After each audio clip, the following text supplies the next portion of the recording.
বাবারে, ছেলেটা আমার কত সুন্দর পড়াশোনা করছে। সত্যি করে বলতো, তুই বাথরুমে বিড়ি খাইয়ে আছিস? তুমিও না পারিও বটে। আমার ছেলেটা কত সুন্দর মন দিয়ে পড়াশোনা করছে, আর তুমি বলছো বিড়ি খাইয়ে আছে। তুমিও না পারো বটে।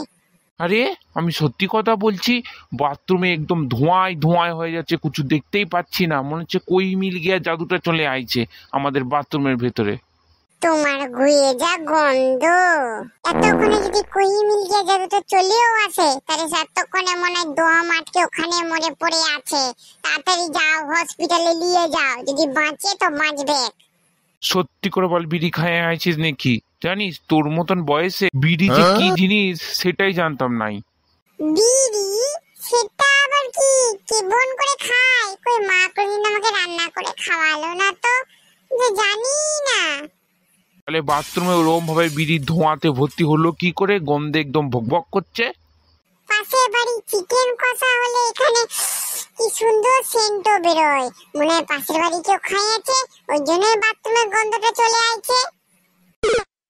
কে ফোন করলো? ফোনটা তোল।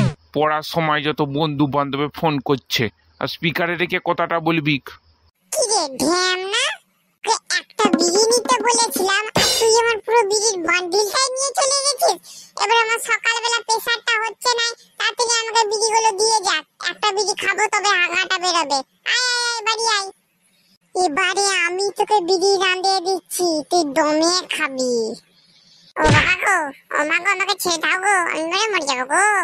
আচ্ছা সাধু বাবা রে। ওরে বন্ধু রে, তোকে আমি দেখতে পেলে কোনো কচু কাটা করে দেবো রে কুত্তা। জীবনে সব করবে, কিন্তু কোনো হারামি বন্ধুর ফোন স্পিকারে রাখবে না, তাহলে আমার মতন তোমাদের মধ্যে এরকম ভাবে তরোয়াল ঢুকবে।